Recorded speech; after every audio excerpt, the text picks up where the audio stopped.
Is food addictive? Is sugar addictive? We're going to talk about it today. We are 2 registered dietitians. My name's Kait. I'm Megan. And we see clients in real life who will come and tell us that their main problem is that they want to lose weight, but they're addicted to food, or they can't stop eating sugar because they're addicted. And we had done a podcast on this back in 2020. And when we re-listened to it, we realized that our feelings, our thoughts, and the science has evolved a bit. So when you open the I don't know how she's going to open the podcast ever. So when she said that, I was silent because I was like, oh my God, I don't know the answer. But that's the whole point of this, right? Is like, There is no hard and fast answer. And I think all of the research, you could research until you're blue in the face, and I don't think there's a consensus. There's not a consensus, which is a common theme among a lot of nutrition-related topics. Yeah. Which, is this better? Is this right? Is that wrong? Food addiction, sugar addiction's no different. Our goal for this is to offer you at least a different way of viewing how sugar and food affects you and the behaviors around food and sugar that may seem addictive, whether they are actually hard and fast, clinically approved to be addictive or not. And does it matter? Doesn't matter. That's something that I brought up, is like, does it really matter whether you can call it addictive or not? Because regardless, if the behavior feels addictive, my question is the most important question: what's the treatment? So right. Whether we call it an addiction or whether we say the addiction to sugar doesn't exist, what's the treatment? What can we do about it? Because if you're watching this video, that's probably what you're interested in. Right. Well, let's talk about what an addiction is. Okay. It's a dependence on a substance, and I think the word addiction gets thrown out way too much, and maybe that's why it's lost some of its weight. We could take a really obvious example like cocaine addiction or alcohol addiction, where somebody has a dependence on a substance, where I see a lot of the literature differentiate between those types of addictions on substances versus food addiction or sugar addiction, is that those things are not necessary for life. You do not need online shopping to survive. You do not need cocaine to get by, ideally. Hopefully, right? But you need food, you need energy. Food is broken down as sugar in your body, which I guess is also debated too, right, for people, our keto people. So the differential factor there is something that's addictive is also not necessary for life, but you feel like you have to have it to function properly. Or you're getting some kind of response, like a dopamine hit, some kind of feel-good chemical that encourages you to keep doing it. Another way people define addiction is if you're feeling something uncomfortable, let's just say anxiety, stress, depression, and the way to alleviate that uncomfortable feeling is by going to a substance. So you feel sad, or you have even an uncomfortable feeling would be an urge to drink alcohol. That's just an uncomfortable feeling. And addiction would be having to use the substance to alleviate that urge instead of something else. Mm-hmm. I also saw they a couple different places characterize addiction. You could call it an addiction when it starts to affect your life in a negative way. So not that you just want the substance, but also that you're spending your entire paycheck on the substance, or that it's affecting your home life or your relationships. When it's affecting you in a negative way, then characterizing whatever it is, as whether it's a shopping addiction or a food addiction or obviously drug or alcohol addiction. That's broad too, because I could see somebody who says, I have an addiction to sugar, who would agree that yes, it's affecting their life in a negative way. They come home and they can't stop thinking about sugar. They're contributing that to maybe unwanted weight gain or diabetes, insulin levels, all of the things. They could say, yes, that's an addiction because it's impacting my life in a negative way. Where somebody else could say, yes, I have a lot of cravings for sugar, but I'm still functioning. It's not ruining my life. It's just pesky. Yeah, I think where the differentiation is important is what the treatment is. So I think I'm more on the black and white side of, I don't believe the treatment for a sugar addiction is totally avoiding sugar. Right. I think for probably 95% of people, that's not the answer. Whereas these other addictions, abstaining from cocaine or heroin or whatever it is, that would be, okay, avoid it completely. So I think when we characterize it as addiction, it gets thrown into that same category, and you think, okay, well, the treatment should be, I never eat sugar again. Which anybody who's tried that, I almost guarantee they've all eaten sugar again.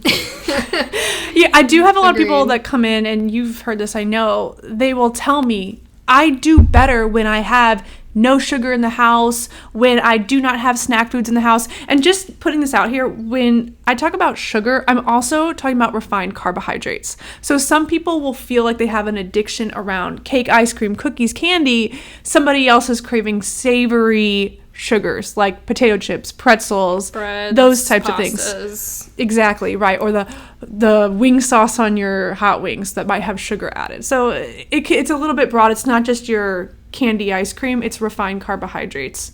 But somebody may tell me, I just do better when that stuff's not even in my orbit. And the reality is that stuff's going to come into your orbit. If you don't live under a rock, if you are a person who walks out of your house, who goes to dinner, who goes to friends' homes, who goes to an office, you're going to come in contact with sugar or refined carbs. And if you're completely restricting yourself from it, sure, sometimes you'll be able to use sheer willpower and not eat it. But is that going to happen 100% of the times? I bet my life that it won't. And when you do finally eat those foods, when I guess the willpower breaks, are you able to just have one cookie or one bowl of chips? Or does it turn into like this whole thing and then you feel guilty? It just spirals. Yeah, I think my thing with willpower is it only lasts for so long when it comes to food, because we have these physiological drives for our body to keep us alive and to get the things that are going to keep us alive. So let's talk about reasons why our body craves sugar in the first place. Like, why is our body pushing us to eat sugar?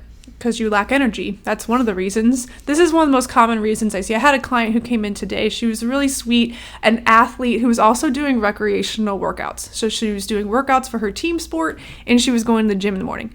She'd go to the gym on an empty stomach, come home, eat a light breakfast, eat lunch, maybe have a snack before she went to her team practice that night. And she said she felt awful. She was tired. She had no energy. Told me on an average day she was a 1 or a 2 on a scale of 1 to 10 of energy. So 10 being really high in energy, 1 having 0 energy. Every single day she was on that low energy scale. And almost every day after practice, she would come home and see her roommates eating crackers and chips and all of these snacks and feel like she had to eat all those things. And she was blaming it on herself. She was like, if I see other people eating it, then I want it. Yeah, it's also because you've been exercising for 2.5 plus hours every day and not eating enough food. So as soon as your body sees quick energy in the form of sugar or refined carbs, it's going to drive you to go overconsume it. I said, do you feel compelled to go eat this food? Yes. Do you feel like you can't stop? You don't know when you're full and when you're hungry? The lines are blurred? Yes. Okay, that craving is natural. It's not a willpower mental thing. It's your physical need for energy to recover from the day. And it sounds like in her case, it wasn't like she was getting home and like, I want brownies. It was she was getting home and whatever she saw that was carb-based, she would go towards. Yes. So I think delineating those two things of like wanting something very specific, like a chocolate brownie, whereas nothing else will do. Like you just really want the chocolate brownie versus I'm in a room and someone's eating plain saltine crackers, give those to me, or I'll have the brownie, or I'll have an apple, I'll have any of these carbohydrates.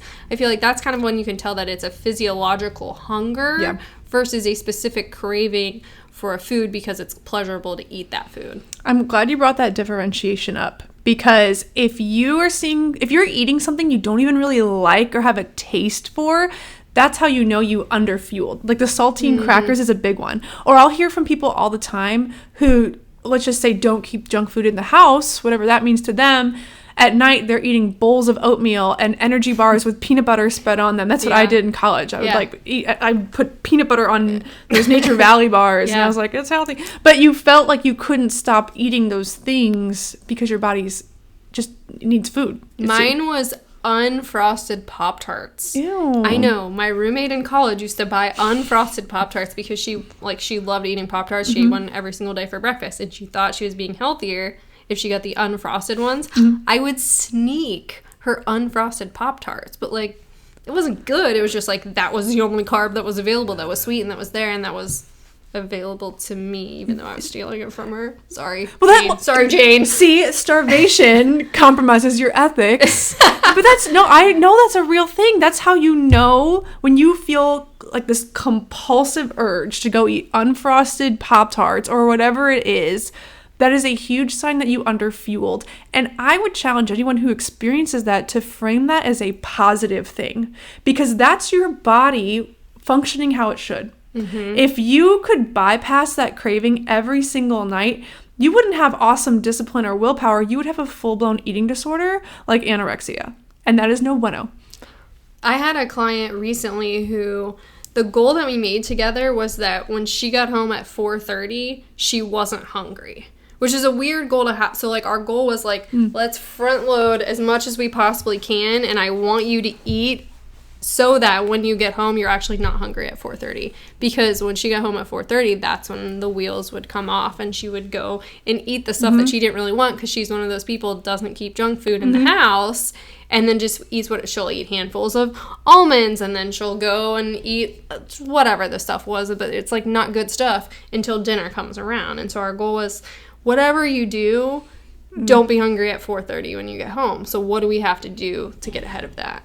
I bet that was a bit unnerving for her at first. I don't know what it's going to... I haven't talked to her since, so it's going to be interesting at our next follow-up to see how it went. Well, I don't know about this specific client, but with like the client I had this morning, a lot of times when you tell a woman or a girl who's been so conditioned to not eat all day because they're trying to lose weight, it can feel very counterintuitive for someone to say, no, eat more so that you eat less overall and have more control over what you're eating. It takes a leap of faith, but you have to. And once you take that leap of faith, somebody who maybe identifies as a sugar or food addict because they're incessantly snacking all afternoon and night may find they have way more control and no addictive tendencies towards food. Yeah.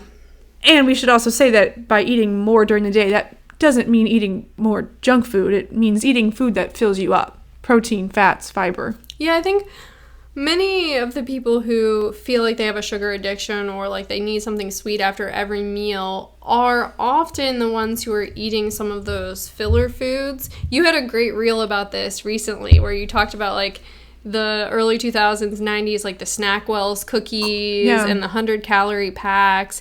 And those things still exist in different forms today in these filler foods where you're eating food, but it's not really giving you anything. And so the people that kind of go towards those kind of foods all the time, I find a lot of times are the ones who really need something sweet after a meal or sweet in between the meal or sweet after dinner.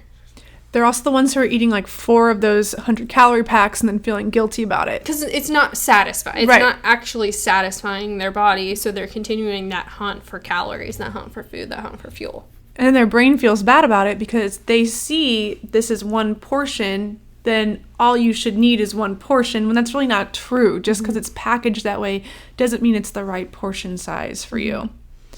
So let's go back to addiction, because when we first put this podcast out last time, there was feedback where people told me, they're like, no, identifying as an addict, identifying as a food addict actually helped me come to terms with we'll call them problems that they had with food, and then they were able to overcome them. To change their behaviors, because they gave it a name. They gave it a name. Giving that identification said, oh, there's not necessarily something wrong with me. This is what's going on with me. I can kind of separate myself from that behavior, and then I can treat that behavior. And for other people, they may feel the exact opposite by saying, oh, you have a sugar addiction. Then it's like, I have no control of this. This is a condition that I have, and I feel small, and I feel like a victim, and I feel like there's nothing that I can do about this. So I think it totally depends on the person and how they feel about having that kind of label. That's how I felt. I believe when we did that first podcast, that was my stance. And honestly, in still a lot of ways, I still find it to be disempowering for a lot of people to label themselves as something that isn't in control. I think people have more control than they think. But I find that if you're going to label yourself as a food or sugar addict, that puts you in a victim position, while other people find that it doesn't. So that's still my stance. But I also acknowledge that other people have a completely different experience and that genuinely helps them. But for anyone who takes either stance, I would also ask you to be real with yourself. Like, if you say labeling yourself as a sugar addict helps you identify the problem and fix it, what does fixing it mean, and does that actually help? Does identifying as a sugar addict help you fix the problem because you did a 30-day sugar-free challenge, but what happened 60 days later or 90 days later? Are you back in the same addiction pattern because you fixed the problem, which was purely restriction? Because that's always the prescription for addiction is, abstaining. I remember having a client who had some issues with alcohol and then also had some issues with food. And so he thought because he was addicted to one and then also thought he was addicted to the other, he would treat them both in the same way. Like he would start the week and be like, okay, I'm not going to drink until Sunday or something like that. I'm not going to drink until Saturday. And I'm going to abstain all week. And then he'd also say, like, I'm going to have this 300 calorie thing for breakfast. I'm going to have a preset meal for lunch. And then he'd be doing all this stuff and he'd be out until like 7 or 8 p.m. And then he'd get home and then he would start on the popcorn or order a pizza or whatever. And then he'd be like, see, I'm addicted to food. I just can't. I can stop drinking for the week, but I can't stop eating for the week. And it's like, yeah, no shit. Yeah, like good. No, you can't because like you're a big dude and you're trying to eat 500 calories until you get home at 7 or 8 p.m. Yeah. That's just feeding into that behavior of needing the carbohydrate because your body can't just say no to that and then... That's really interesting because he was eating those preset meals you said. Mm-hmm. That's something I've seen a lot where somebody signs up for a meal kit delivery service and their brain sees whatever the delivery service gives them as what the right portion, the magic portion should be. And so if someone's not aware of this, they may be setting themselves up for disaster because they feel guilty. They're like, I ate this fit meal for breakfast, I ate what they gave me for lunch, ground turkey, rice, and broccoli, and I'm starving at 3. What's wrong with me? There's nothing wrong with you if you're feeling physically hungry. You should eat something or bulk up those meals with something else. Yeah. It's okay. Those meals are great for convenience, but if they're not enough, pair something else with it or choose a different program. Yeah, I had Factor meals maybe a week or so ago, and I had one that was like a spicy beef enchilada something, and it was broccoli rice with I think more broccoli in with the beef kind of a thing, and it was like cheese and like a sour cream cilantro sauce. It was delicious, but I'm looking at it and I'm like, there's no carbohydrates here. Like, I'm gonna need some carbohydrates here in an hour or two. So I got these like blue tortilla chips out and I used it as a dip for the rest of my meal. So yeah, those meals like that, if I had just said, like, I'm only going to eat that, and then an hour later I would want carb and be like, what's wrong with me, or I have to abstain from that, then I think I would probably overeat later. I think that's a great example because you use the chips, right? Somebody might hear that and be like, oh, no way, I could ever leave blue corn tortilla chips in my house and not eat the whole bag. But what you did was 2 things. You had a meal that had nutrients that are satisfying. So you could eat a whole bag of blue corn chips and feel nothing because there's no fiber, there's very little fat, it cooks with some fat, and there's no protein. But you paired that with protein and fat from the meal, lots of fiber from the vegetables. Therefore, you could have a serving, whatever a serving was to you of those chips, and then walk away. My serving was literally until I was done with the beef. Right. Like, it wasn't, I didn't count anything out. But also, like, there's a crunch. Yeah. It needed a crunch. It's satisfying. That's the thing. It needed a crunch. The broccoli wasn't crunchy. The beef was, it needed some substance. I've noticed that when I use the 8 app and look at what I'm eating, if I have soft foods all day, like a smoothie and then yogurt with really soft fruit, and that I'm like, I'm eating baby food. There's something, actually, not just something, there's science that shows when you start to chew food, that immediately turns on your brain to the fact that you're eating, and you start to secrete hormones that help regulate satiety. So if you're not crunching, you're getting a delayed start on feeling full. So crunching and chewing food is really beneficial. I tell that to people all the time. If they make a smoothie for breakfast and they like that, but they're hungry in 2 or 3 hours, they feel like something's off, eat a crunchy fruit with it or a handful of nuts, just a little something to make it more satiating. And with the crunchy chips piece too, you ate that with the meal, and then you were able to go off and do things where I bet somebody who, let's just say in that example, didn't add carbs or chips to that meal, maybe an hour later they would go and just snack on the bag. And without that protein and that fiber there to help bulk up that snack, they may be eating 2-3 times as many chips later than if they had eaten it with that meal. Right, exactly. That's kind of the trick to all of this. Yeah.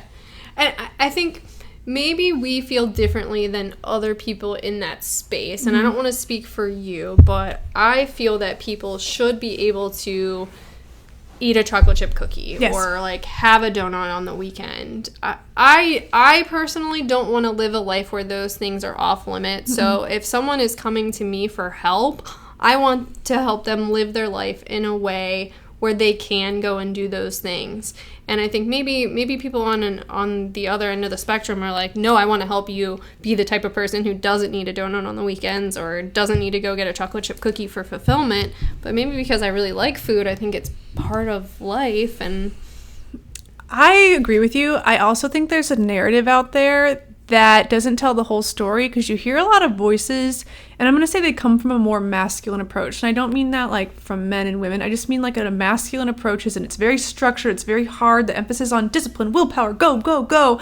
And I wonder, just from conversations I have with the more masculine type people in my life and clients, if that's actually the whole truth. I find that a lot of people can do that 80% of the time, and then they also still have their beer or their whatever it is the 20% of the time. They just don't talk about that. You know, the great example of that is The Rock. Yeah, Have really? you seen his videos? No. So he does he'll show what he's eating all week. And this was a while ago. I don't know if he still does it. But it would be clean, clean, clean, clean, clean. And then on the weekend, he would show all of the donuts or cookies or whatever that he would eat too. And he's like, made it, deserve it. That was part of his, and obviously he has no fat at all on his body, but he's still enjoying things with his kids. And yeah, exactly. I think I think especially for that specific type of population, that needs to be talked about more. Yeah, I knew a guy who was just such he'd always be promoting clean eating and bulking and lean. And then when I'd hang out with him in real life, the dude just seemed like everybody else, which was fine. And he looked great. He looked great, and he really was fit and healthy. And he also was eating Oreos and drinking beer. And I was oh, you're normal. Oh, can you please tell people that this is what they can do? Yeah, Instead of only promoting lean chicken breast. Right, yeah. It's yes, you do all those things that's healthy, and you can also do these things. And he probably had more control over that because he was eating healthy all the time. And so he could incorporate those things without feeling addicted or without feeling bad about things. You know what we should talk about, especially with food addiction, is the difference between food and hyperpalatable food or ultra-processed food. Okay. So hyperpalatable is a term that just means a food is purposefully manufactured by a company to feel addictive because it tastes good and there's a certain response you get from your brain. So typically adding sugar, fat, salt, or changing the texture or mouthfeel of a food is going to make it hyperpalatable. And I was thinking about this when you mentioned the corn chips. Corn chips are hyperpalatable. They add salt, they add fat, they're a nice crunchy texture. Those foods are typically easier to overeat versus if you were eating corn with vegetable oil. Sure. Right? Yeah. Which is what that corn tortilla is made out of. So corn itself, or let's just say a plain potato, it's hard to overeat a plain baked potato because it's not hyperpalatable versus a potato chip. Right. So foods that feel addictive tend to be more of those hyperpalatable foods. If food really was addictive, or if sugar really was addictive, people would be eating sugar by the spoonful and binging on broccoli, and that's just not the case. Yeah, I think my 2 points there. One, if you want to know more about that, read The Dorito Effect. So it talks about how these manufacturers hire lots of people and spend millions and millions of dollars to figure out what is the thing that you can't eat just one of. Yes. That is their job. My excuse me. My answer to that for clients is not to take those things off the table, but to recognize that they don't necessarily serve a purpose in terms of fueling. So I did with that meal, those chips make sense with that meal, or maybe even after that meal. Yeah. So if I want to have potato chips, I shouldn't have potato chips if it's been 4 hours since I've eaten, and I shouldn't sit down in front of the TV where I'm going to zone out, not really think about what I'm doing, and only have potato chips.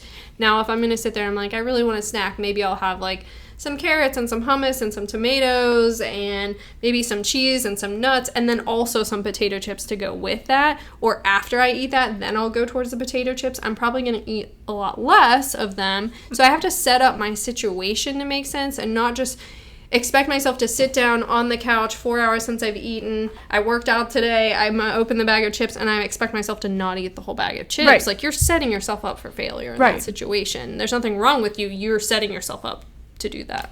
Another example would be, let's say, I hear this a lot, where moms or parents, kids will bake something.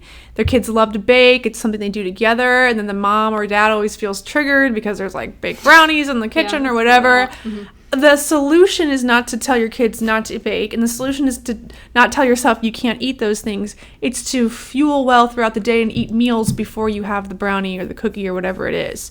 So if you find that you're usually triggered because there's a bunch of brownies in the kitchen at night, well, did you eat a balanced lunch? Did you eat a whole dinner? Were your snacks full of protein and fiber? Oh, then you can likely experiment with trying a piece of brownie or cake, whatever it is.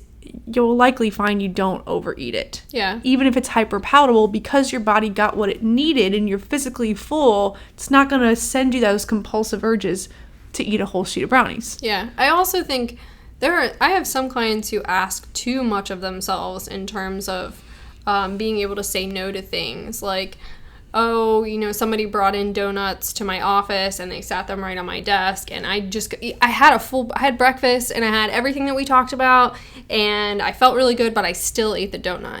In that situation, I'm like, if somebody set 12 donuts down and they looked real pretty on my desk, I'm going to eat one too. Mm-hmm. And I think that's okay. I don't think that means I have any kind of addiction or that there's anything wrong with me or that I'm not listening to my body. It's that there's a food sitting on my desk that tastes really good. So I'm going to eat that food. Because you're only human. It's it's the environment that I'm in. And so if you're in an environment where if you're in an office and somebody has these candies sitting right next to you, or the desk right next to you, or the office right next to you that you really like, if Dove chocolates are your favorite thing, man, that's going to be really hard to say no to. But that doesn't mean that there's something wrong with you. It just means that that food tastes good, and it's always going to taste good. And we're not going to take that away from Dove chocolates. They're always going to be good. You know what a weird paradox with that is I find that the people who eat the donut, like the clients who come in and they just say like, yeah, and then I ate a donut and I didn't even feel bad about it. It is what it is. Like, it's fine. They have really good results. They still have good results because they're not stressed out about everything. They're not like judging themselves. Mm-hmm. They put less judgment on themselves, less focus on those types of behaviors. They kind of just say it is what it is and forget about it again. And then they kind of naturally are able to float through what a healthy lifestyle looks for them, even if their goal is weight loss. I mean, sure, it may not happen in 15 days. They don't lose 15 pounds, but that's not the way it's supposed to be. They're able to eat the donut, kind of forget about it, celebrate that they just had one and were fine and didn't feel guilty. Mm-hmm. They tend to have longer lasting, better successes anyway, versus the client that came in and they're like, I was so good all week until Jan, came over for the kid's birthday and she brought over this pudding with the Oreo on top, and I tried not to eat any, and then I had the whole thing, Those people that stress about those little things, I find that they just make it harder for themselves. I know that's easier said than done to relax a little bit around those kinds of foods, but once you get to that point, and anyone who's watching or listening and who has gotten to that point knows what I mean. Yeah.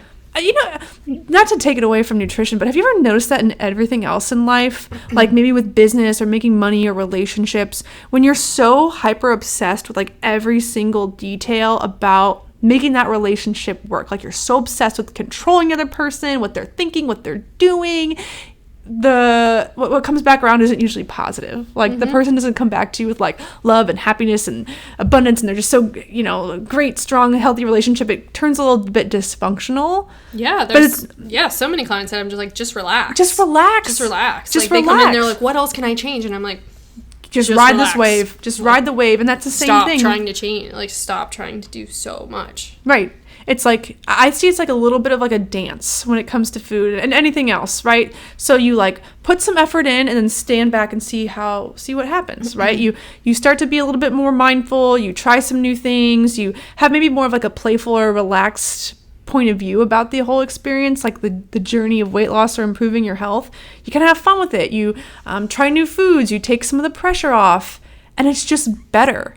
And I think if you haven't experienced that with food, you've definitely experienced that with something else in your life. I think business is a big one, right? Mm-hmm. I think the messaging along business and entrepreneurship and work is work harder, hustle from dawn till dusk. You don't stop working, and do that a little bit, see how it goes, take a step back and just evaluate how, just enjoy what you're doing. Mm-hmm. So I do feel like it's a little bit of a dance with food, and too many times people are trying to be like on all the time and wonder why they go from 0 to 100 over and over again. Yeah, and I think like, just from a personal standpoint, like, my dance looks like I usually have something pretty healthy for breakfast. I have something pretty healthy-ish for lunch. And then, like, either after lunch or, like, that 4 o'clock time, like, I have something chocolate every single day. And usually it's, like, chocolate mixed with peanut butter. And my goal for that is not fuel necessarily at that point. My goal is, like, I want something that tastes good right now. And I've noticed if I go through time periods where I don't have something available to me that's in that realm of, like, chocolate or peanut butter or something, and if I go all week without having it, guarantee you by the time Friday comes around, I'm like, let's go get dessert, let's go get ice cream, like, I need a big old brownie. Yes. I need something because my body is craving that. So my dance, like, includes a little bit of something every day, and that's what we're, and sometimes on the weekend we went and got ice cream on Sunday. Sometimes it does still involve that, and that's absolutely fine, no big deal, but I wasn't like, oh my god, I need it, I gotta go get it. Yeah. I would say my dance is eating 3 square meals every day, and then if I want something in between, if I want dessert, if I want a drink, if I want something fun, I go for it. It's just like if I have 3 square meals, I feel pretty good usually. So if it's breakfast and lunch that's normal at home on Saturday, or breakfast normal, healthy, I go out to lunch on Saturday afternoon. I'm not hyper focused on what am I eating? Is it healthy? Is it clean? Is it whatever? It's just a balanced meal. And that's just what I do. Yeah. If I skip meals, then I'm going to want a bunch of stuff. For sure. Yeah. And that's, if you eat breakfast and then you don't eat for 8 hours and you go out to dinner, of course you're going to feel a little bit out of control about what you're doing.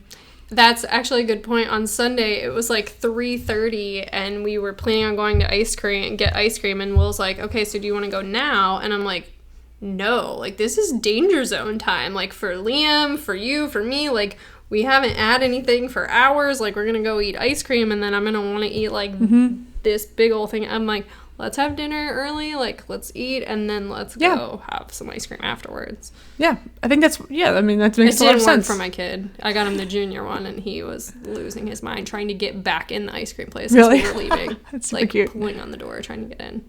Actually, it's funny that you had an experience like that on Sunday, because so did I. We came home on Saturday night after dinner.